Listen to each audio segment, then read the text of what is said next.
Imagine walking through a cemetery at night, only to realise that you're being followed. You can't see anyone, but you can hear their footsteps stalking you. You run as fast as you can.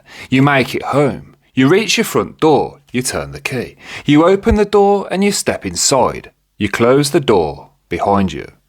You're safe. Whatever it was has been left behind. But what if it hasn't? What if it followed you home? Today we have 6 creepy stories about cemeteries and graveyards. Let's get straight into the stories. I'm your host, Severed Soul.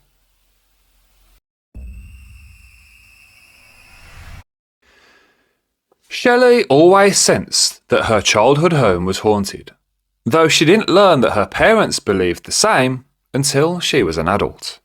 When she turned 5, her family moved into a brand new house in California.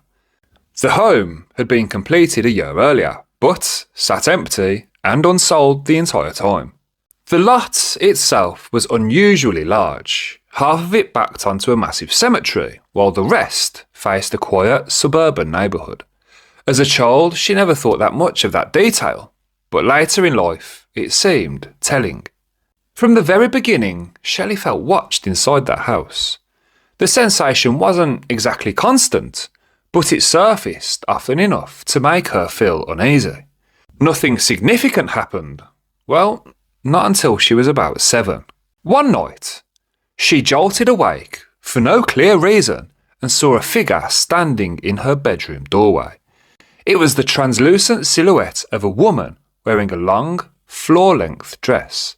Her straight hair hung down over her shoulders, and her arms were held stiffly at her sides, as though gripping invisible skirts. Her face was blurred and indistinct, yet Shelley knew the woman was staring directly at her. Half asleep, she whispered, "Mum?" She blinked, and the woman vanished. Her mother often wore long nightgowns, though her hair was short, so Shelley climbed out of bed and padded down the hallway to her parents' bedroom.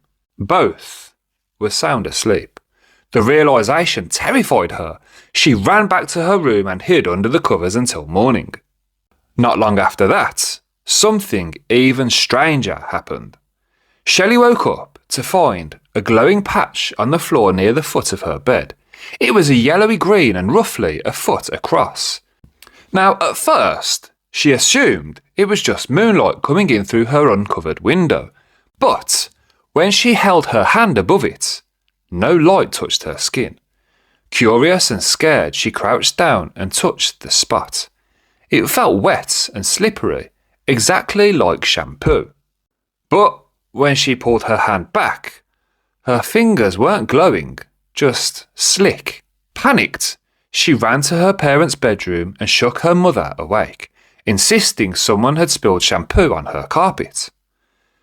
Half asleep, her mother snapped, "What are you talking about? Go back to bed." That ended the conversation. Shelley returned to her room, tiptoed around the glowing patch, and hid under her blankets once again. By morning, the carpet was bone dry, just ordinary 1970s shag. Those were the only 2 direct experiences Shelley had in that house, even though she lived there until she left for college. Still, the feeling of being watched never disappeared. She told no one, not her parents, not her friends. Years later, long after her parents had moved out and were in the process of selling the house, Shelley visited them with her husband. Out of nowhere, her mother began mentioning the weird things that used to happen when Shelley was around 7.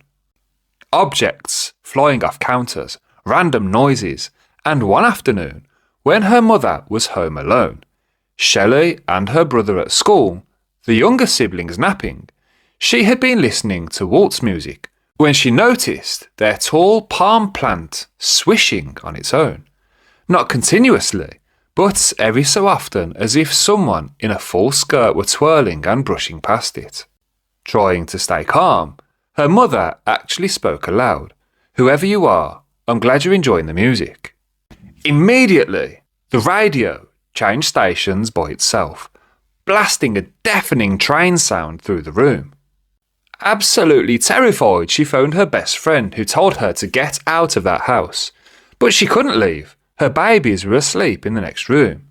That night, Shelley's parents had a clergy member bless the home and ask whatever was there to leave them alone. According to Shelley's mother, the activity stopped completely afterwards. She confessed that she'd kept all of this from her children because, she didn't want to frighten them. Shelley laughed and told her she had seen the ghost herself. When she described the woman's long dress and mentioned she'd been about 7, her mother stared at her in shock. Her mother asked why she'd never said anything, and Shelley told the truth. She hadn't believed she would be taken seriously. She never told her mother about the glowing puddle, though. You see, her mother still had to return to the house alone while it was on the market, and, Shelley didn't want to make her even more afraid than she already was. The ghost story alone had rattled her enough. None of Shelley's siblings ever experienced anything, but they were younger. Maybe the woman had connected to Shelley specifically. She had been a barefoot little California girl with waist-length blonde hair. Perhaps she reminded the spirit of someone from another life.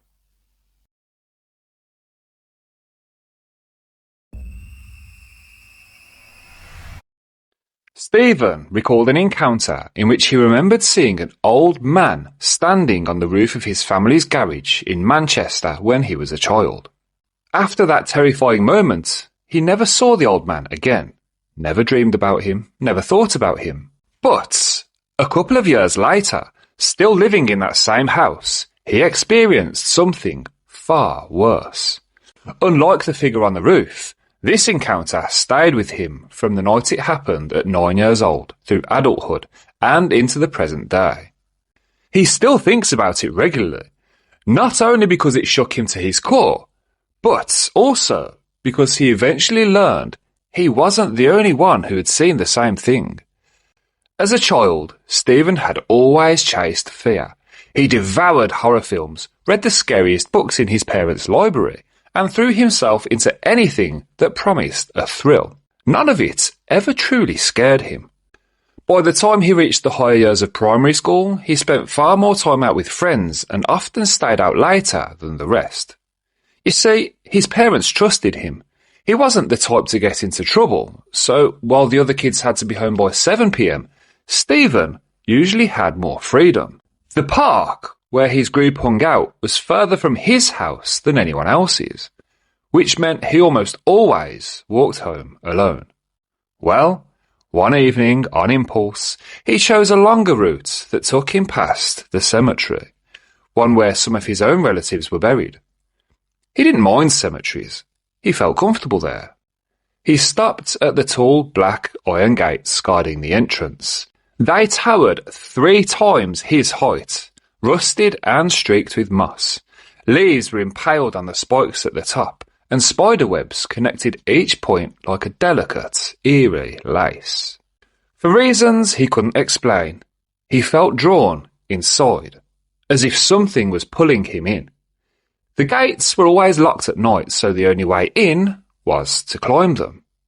After convincing himself it was worth the risk, he scaled the tall gate. His weight rattled the iron loudly, but he managed to slip inside unseen. He wandered through the graves, reading names and dates, studying the ages of the dead. The newer plots lay near the front, so he ventured deeper into the cemetery in search of something far older. After about 20 minutes, he found a towering 10-foot-tall headstone shaped like an angel holding a baby, with a second child standing just beside her. Their faces were weathered smooth, featureless, and unsettling in the darkness. He knelt down to read the names. There were 3, clearly a mother and 2 children.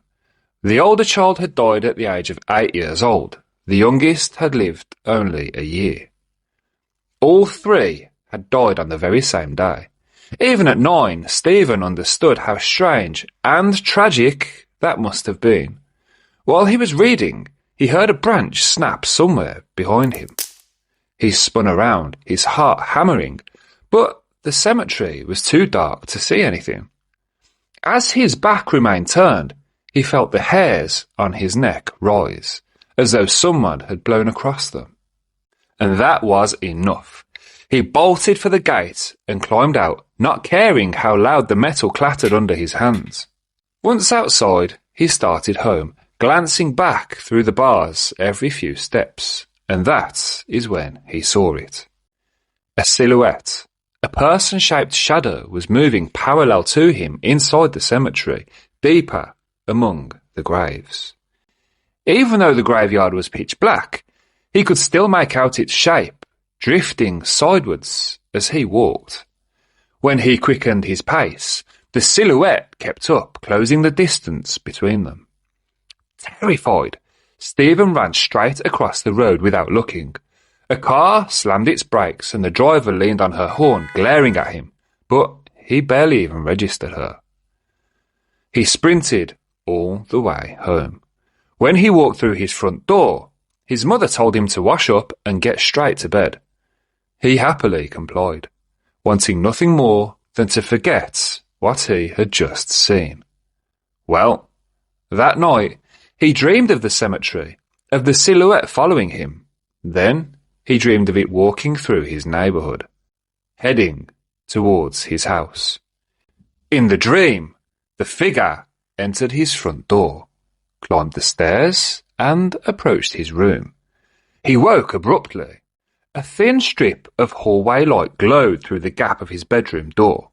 He never slept with his door open. Once it was shut, it couldn't open without turning the handle. The room was silent, and yet he heard something moving in the darkness. Peering through the slats of his bunk bed railing, he saw a silhouette standing beside his wardrobe, visible only because of the faint light from the door.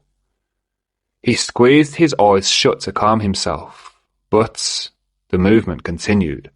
Then the noise stopped.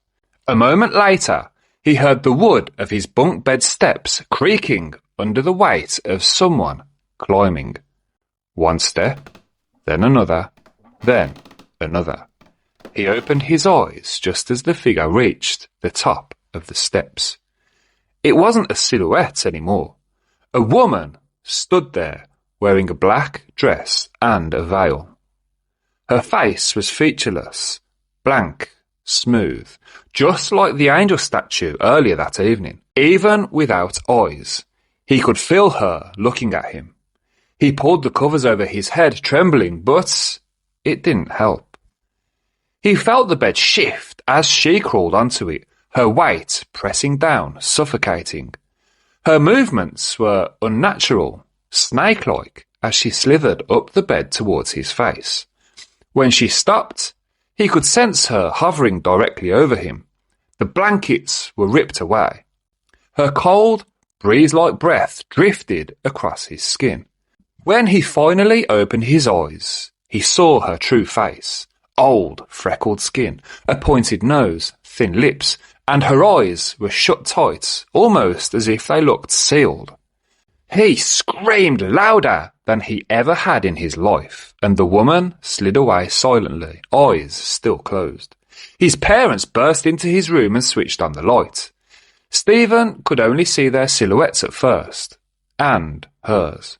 She walked right past them without them even noticing. After calming down, his father took him back to his room, and that is when Stephen spotted a muddy footprint on the carpet. His father saw it too. The unease on his face was unmistakable. He suggested Stephen sleep in their room for the night. Well, the next day, Stephen's parents immediately swapped bedrooms with him. Now, you might put that down to sleep paralysis. It certainly sounds like it to me. If it wasn't for this next part.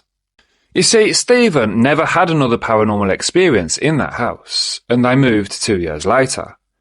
He never learned the real reason for his parents wanting to swap rooms until his father passed away of cancer decades later.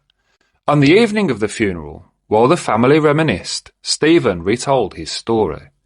When he finished, his mother and youngest sister exchanged a look. His mother explained that Stephen's father had experienced almost the exact same encounter, the same woman, the same suffocating crawl towards him, the same silent presence. He had seen her wandering the house multiple times afterwards, but kept it to himself, not wanting to frighten Stephen further. Stephen's mother, although a believer in her own rights, had never experienced anything herself. But she always believed that Stephen and his father were unusually receptive to such things. The woman appeared in Stephen's dreams for years afterwards. Even now, living hundreds of miles away, he sometimes feels watched, sometimes glimpses a silhouette across the street that vanishes the second he turns his head. To this day, he is convinced the woman who haunted him as a child also haunted his father, and still lingers watching him from whatever shadow she calls home.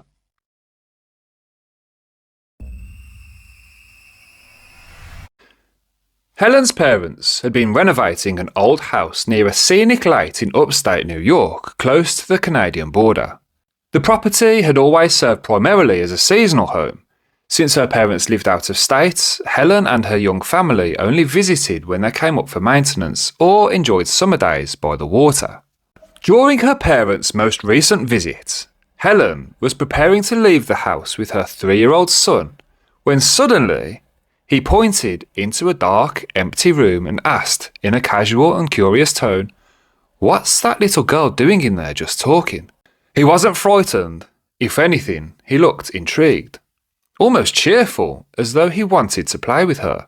Helen simply said, "I don't know, don't worry about it. Help me put your shoes on."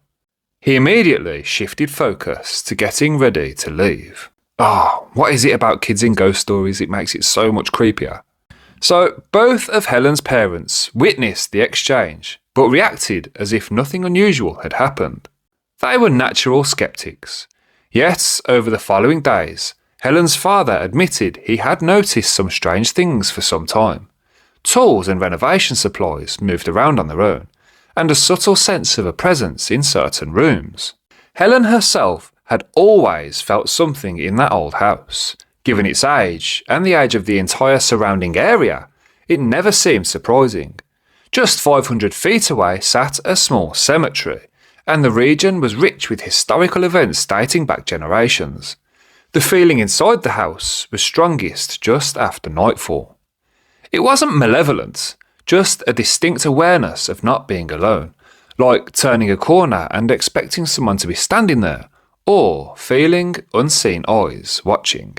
And, well, many visitors had commented the same, old house energy, and everyone had simply just shrugged it off.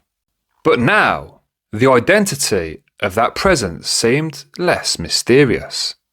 Helen trusted her son's sincerity. He wasn't the type to invent stories. When he used his imagination, it was theatrical and obvious. And this wasn't the first time he'd mentioned seeing or had been seen interacting with someone unseen.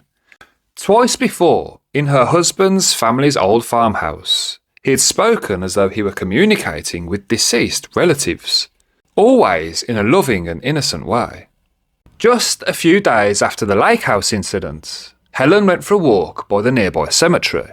She found herself stopping at the grave of a young girl who had died at the age of just 5, during the same week years earlier as the day her son claimed to see the little girl.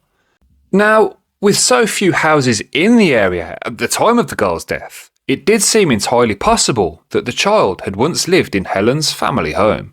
Helen's hope was simply that everyone, living and otherwise, could coexist peacefully at the lake house.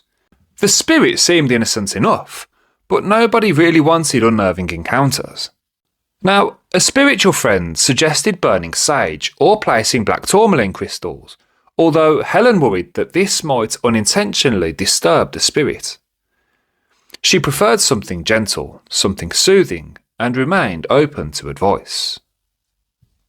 Instead, Helen really wanted to seek something a bit more gentle, something soothing, and to this day still remains open to advice.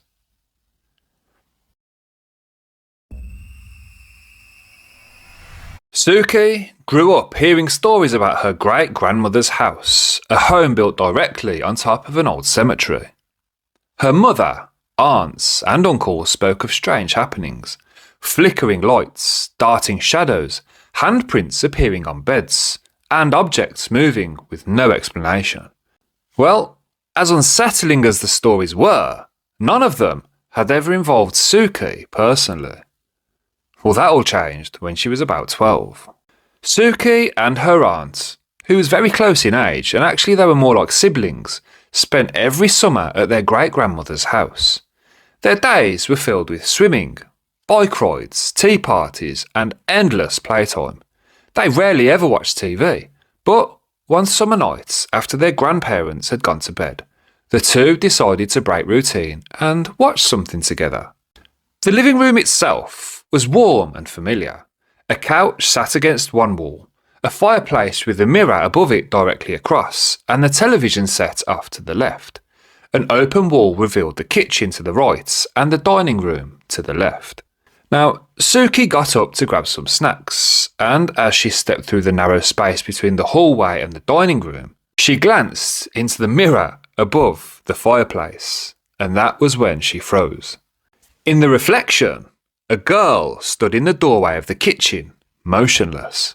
She had long black hair that fell over her face and wore a white nightgown. Sounds like that girl from The Ring. She didn't move, didn't shift, didn't make a sound. She simply stood there, watching. Suki stared, unable to breathe, until she finally snapped out of her trance and ran back to the couch. When she told her aunt what she'd seen, her aunt didn't really look all that surprised. She had experienced her own disturbing encounters in the house, mysterious handprints, impressions on the bed, and footsteps at night. Suki barely slept. The next morning, the girls woke to silence. The house was empty. Their grandparents had never left them alone before. A handwritten note explained that they had gone to the store and would be returning soon.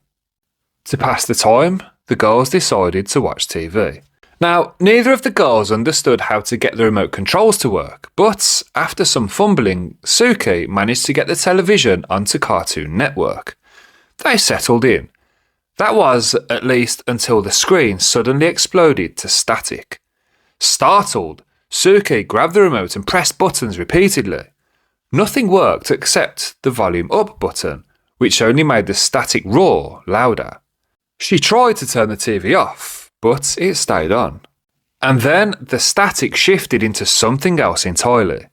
It was a voice, soft, raspy, and female. "I know who you are." Suki froze. Her chest tightened.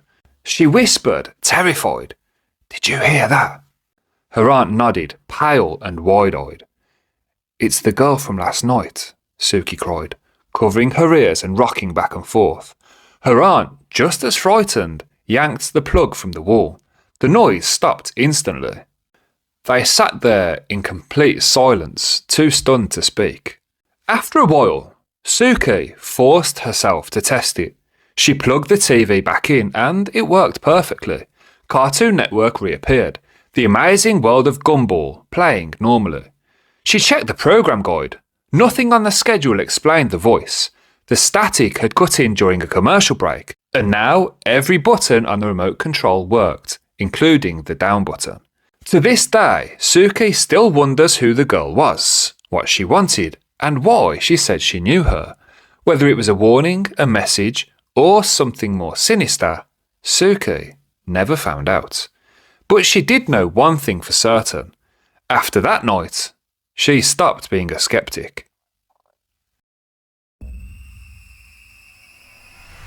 Josh had never believed in ghosts. At 21, he considered himself a logical person, someone who trusted only what he could see or explain. The idea of spirits seemed superstitious to him, something other people talked about, but not something he took seriously. He lived in an apartment about 20 metres from a cemetery, close enough to see the gravestones from his window. In the 4 or 5 years he'd lived there, he'd walked through the cemetery at night countless times, often well past midnight. Nothing strange had ever happened, and since he'd never believed in the paranormal, he never felt afraid. Well, that changed in the early hours of Sunday, March 16th. At around 2 a.m, Josh woke from a dream, a disturbing one. In it, a snake or some kind of creature was squeezing him, suffocating him. Although it was unpleasant, he was used to these moments. He often had the ability to wake himself up when dreams became uncomfortable. But even once awake, he could still feel the lingering sense of being crushed. He blinked, trying to clear his head, and then he turned to his right. Standing beside his bed was a figure, slightly blurred but unmistakably human in shape. It resembled a woman, with dark brown hair falling just above the shoulders. Her face was obscured, impossible to make out, but the form of her body and her hair were undeniably that of a woman. Josh froze, not terrified, more shocked and confused. He stared at her for 2 or 3 seconds, and then the figure suddenly moved, lifting upwards and slipping diagonally through the ceiling in the direction of the cemetery outside. He remained staring, just stunned, thinking what the hell just happened. Still trying to comprehend what he saw, he instinctively made the sign of a cross. Only then did he check the time. And Josh didn't really know what to make of the experience. He wondered whether it was just a trick of his imagination, some remnant of the dream, or perhaps sleep paralysis, though he had been able to move. The encounter shook his long-held belief that ghosts were merely a superstition. Instead of fear, he felt a strange, calm curiosity, even mumbling to himself, "What the fuck? I guess paranormal stuff is real." Still, the questions lingered. Had he seen a ghost? Had his mind deceived him? And if it was real, should he be worried?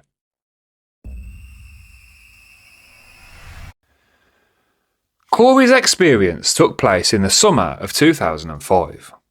He was standing at the main entrance of Oakwood Cemetery in Syracuse, New York, and I've probably absolutely butchered the pronunciation of that.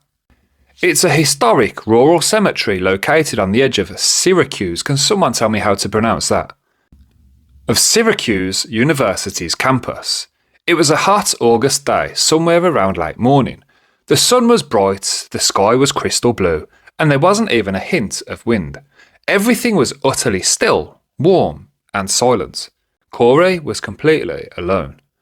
You see, Oakwood had been established in 1859, and its grounds were filled with elaborate, statuary towering monuments and winding pathways. Corey had come to Syracuse to visit a friend, and with time to kill, decided to explore the cemetery. The quiet was almost unnatural. The entrance sat just off the main road, yet no cars passed, no voices carried, and not even a squirrel rustled in the grass. Corey emphasised later how silent the world felt in that moment, because of what happened next. The cemetery driveway was made of gravel, strewn with dry leaves, twigs and small branches. Every step Corey took produced a distinct crunch underfoot, which is why he was so startled when he heard crunching footsteps behind him, matching his pace exactly. He stopped and turned around. And you guessed it, there was absolutely no one there. No people, no animals, nothing.